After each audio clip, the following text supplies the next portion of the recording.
Platform procedure through IVF procedure అనేది pain లేకుండానే పేషెంట్కి. ఈ ఈవెంట్లో మాతో పార్టిసిపేట్ చేయడానికి మీడియా వచ్చినందుకు ఫస్ట్ ఆఫ్ ఆల్ మీకు అందరికీ థ్యాంక్స్ చెప్పుకుంటున్నాము. సెలబ్రేట్ చేసుకోవడం అనేది జరుగుతుంది.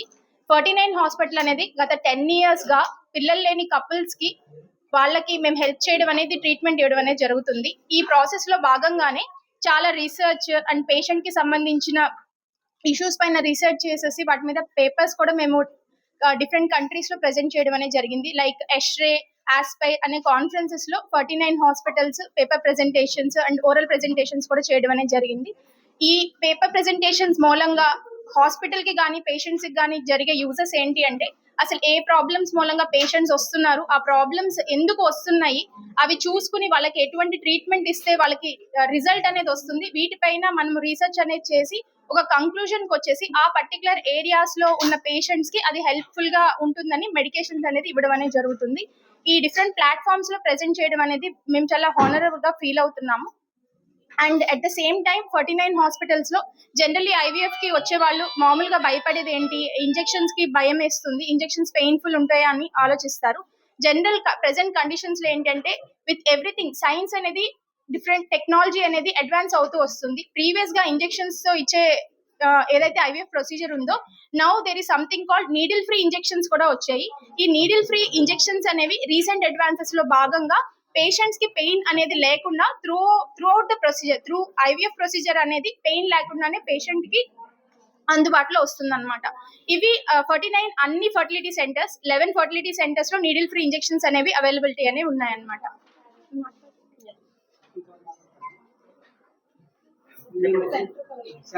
సో ఈరోజు జూలై 25 వరల్డ్ ఐవీఎఫ్ డేగా సెలబ్రేట్ చేసుకుంటున్నాము.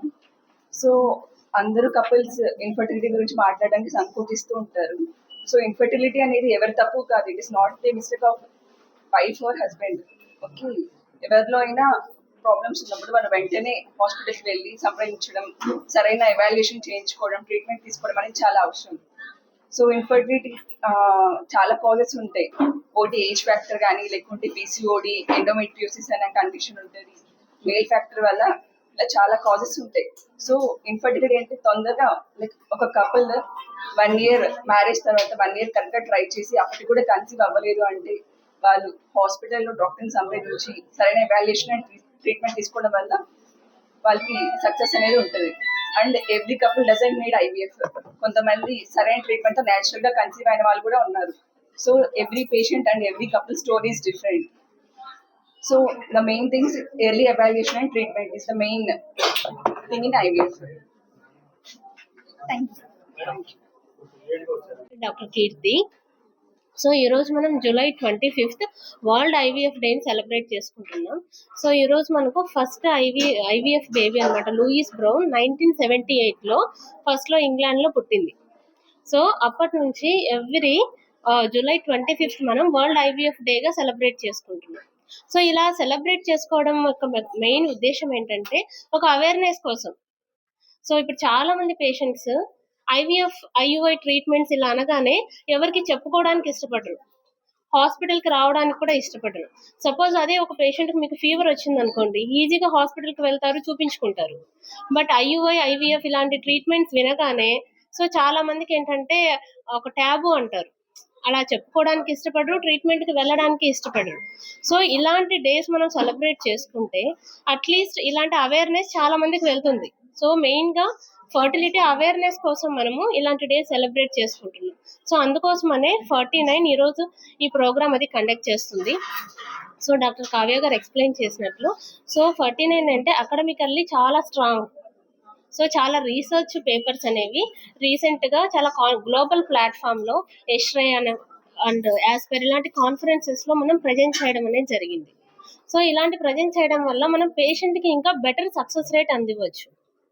సో పేషెంట్స్కి మనం ఇంకా ఎంత బెటర్ క్వాలిటీ కేర్ అందివ్వగలము అనేది ఒక కంటిన్యూస్గా మేము రీసెర్చ్ అనేది చేస్తూ ఉన్నాం. So from our doctor side clinical team నుంచి చాలా రీసెర్చ్ పేపర్స్ అనేవి మేము పబ్లిష్ చేసి గ్లోబల్ ప్లాట్ఫామ్లో ఇవ్వడం అనేది జరిగింది. And this is the good ఒక ప్రౌడ్ మూమెంట్ అనమాట 49కి. సో అనదర్ ఇష్యూ, ఒక అంటే రీసెంట్గా మనకు ట్రెండింగ్గా ఉన్న ఇష్యూని కూడా we want to address. So that is so ఈ మధ్య చాలా మంది లేట్ గా మ్యారేజెస్ చేసుకుంటున్నారు. సో అలా చేసుకోవడం వల్ల బోత్ మేల్స్ అండ్ ఫీమేల్స్ లో కొన్ని ప్రాబ్లమ్స్ వస్తున్నాయి. సో దాన్ని మనం ప్రివెంట్ చేయగలమా? సో కొంతమంది అంటే అందరు కపుల్స్ ఎవరు లేట్ గా అదే పనిగా మ్యారేజ్ చేసుకోవాలి అని అనుకోరు. సో వాళ్ళకి ఒక ట్రస్టెడ్ పార్ట్నర్ దొరక్క ఇటువంటి ఇష్యూస్ చాలా ఉంటున్నాయి. సో ఇది మా పర్సనల్ ఒపీనియన్ కాదు. సో మా దగ్గరకు వచ్చే పేషెంట్స్ వాళ్ళు చెప్పిన ఇష్యూస్ అన్నమాట. సో అప్పుడు మనకున్న టెక్నాలజీ వైపు నుంచి మనం ఏం చేయగలము వాళ్ళకి అంటే, మనకు ఇప్పుడు రీసెంట్ గా అవైలబుల్ లో egg freezing, sperm freezing and embryo freezing ఇవి మనకు అవైలబుల్ లో ఉన్నాయి. సో ఇటువంటి వాటి ద్వారా ఈవెన్ మీరు లేటర్ స్టేజెస్ లో ప్రెగ్నెన్సీ ప్లాన్ చేసుకోవాలనుకున్నా కూడా మనకి సైన్స్ అనేది ఇలా హెల్ప్ చేయగలుగుతుంది. So at the end of the day any science ఏ టెక్నాలజీ అయినా it should be welfare for the society. So ఇలా ఎగ్ ఫ్రీజింగ్, స్పర్మ్ ఫ్రీజింగ్ మీరు ఎవరైతే ప్రెగ్నెన్సీ పోస్ట్పోన్ చేసుకుందాం అనుకుంటున్నారు, లేదా కెరీర్ ఆప్షన్స్ ఉన్నాయి, మీకు లేట్ గా మ్యారేజ్ చేసుకోవాలనుకుంటున్నారు, సో ఇటువంటి కపుల్స్ కానీ ఇటువంటి పర్సన్స్ కానీ మీరు ఇలాంటి freezing, egg freezing, sperm freezing or marriage అయిన తర్వాత కొన్ని రీజన్స్ వల్ల కొంతమంది లేట్ గా ప్రెగ్నెన్సీ ప్లాన్ చేసుకోవాలనుకుంటుంటారు. సో ఇటువంటి వాళ్ళకి ఎంబ్రియో ఫ్రీజింగ్, సో ఇటువంటివి టెక్నాలజీ మనకి అందుబాటులో ఉంది. సో ఇటువంటివి యూజ్ చేసుకోవడం వల్ల మీరు కరెక్ట్ గా ఉన్న రీప్రొడక్టివ్ ఏజ్ లోనే ప్లాన్ చేసుకుంటే ఫ్యూచర్ లో మీకు ఆ కెరీర్ మీరు పోస్ట్పోన్ చేసుకోవాల్సిన అవసరం ఉండదు. అండ్ మీరు ఫ్యూచర్ లో ఫర్టిలిటీకి యూజ్ అవుతుంది. So another last thing is, so చాలా మంది పేషెంట్స్ మనం వింటూ ఉంటాం, కొంతమందికి రిపీటెడ్ గా అబార్షన్స్ అవుతుంటాయి, కొంతమందికి రిపీటెడ్ గా ఐవీఎఫ్ ఫెయిల్యూర్స్ ఉంటాయి. సో వీటిని రికరెంట్ ఇంప్లాంటేషన్ ఫెయిల్యూర్ అంటారు. సో ఈ ఐవీఎఫ్ డే సందర్భంగా 49 నుంచి so we are conducting a centre of excellence for RIF.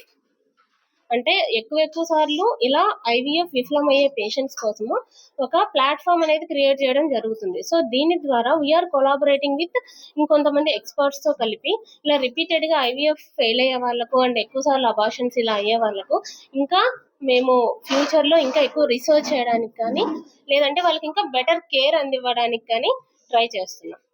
Centre of excellence అనేది ఓపెన్ చేయడం అనేది జరుగుతుందండి. మెయిన్లీ ఏంటంటే ఐవీఎఫ్ కి వెళ్ళినప్పుడు ఫెయిల్యూర్ అనేది చూడటము పేషెంట్ కి చాలా డిఫికల్ట్ గా ఉంటుంది. వాళ్ళు మమ్మల్ని మెయిన్లీ అడిగే క్వశ్చన్ ఏంటి, మేడం ఎందుకు ఫెయిల్ అయింది? కొంతమంది న్యాచురల్ గా కూడా కన్సీవ్ అయిన తర్వాత రిపీటెడ్ గా అబార్షన్స్ అనేవి అవుతుంటాయి అనమాట. వీటిని రికరెంట్ ప్రెగ్నెన్సీ లాసెస్ అంటారు. ఇవి సర్టెన్ కండిషన్స్ ఇంకా డెవలప్మెంట్ లో ఉన్నాయి, వీటి మీద ఇంకా ఇన్నోవేషన్స్ అనేవి జరుగుతూ ఉన్నాయి. సో వీటి మీద కూడా సెంటర్ ఆఫ్ ఎక్సలెన్స్ అనేవి మేము సపరేట్ గా ఓపెన్ చేయడం ద్వారా ఈ పర్టికులర్ కపుల్స్ ఎవరైతే మా దగ్గరికి వస్తారో వాళ్ళకి డిఫరెంట్ టెస్ట్ అనేది అవైలబిలిటీలోకి వస్తుంది. లైక్ ఇమ్యునాలజికల్ టెస్ట్లని, క్యారియోటైపింగ్ అని, కొన్ని జెనెటికల్ టెస్ట్లు అనేవి అవైలబిలిటీలోకి తీసుకుని వచ్చి వాళ్ళకి అసలు ఎందుకు ఈ ప్రెగ్నెన్సీ లాసెస్ అనేవి జరుగుతున్నాయి, అవి రిపీటెడ్ గా జరగడం అనేది మనం ఏమైనా అరికట్టగలమా అనే వాటిపైన కూడా మనం దృష్టి సాధించడానికి సెంటర్ ఆఫ్ ఎక్సలెన్స్ అనేది ఆల్ ఫర్టిలిటీ సెంటర్స్ 49 లో మనము ప్రొవైడ్ చేయడం అనేది జరుగుతుంది అనమాట. ఇది పేషెంట్ కి చాలా బెనిఫిట్ ఉంటుంది. అట్ ద సేమ్ టైం వాళ్ళకి మేము ఒక సపోర్ట్ గా కూడా, ఒక సపోర్ట్ సిస్టమ్ లో కూడా స్టాండ్ అవుతాం.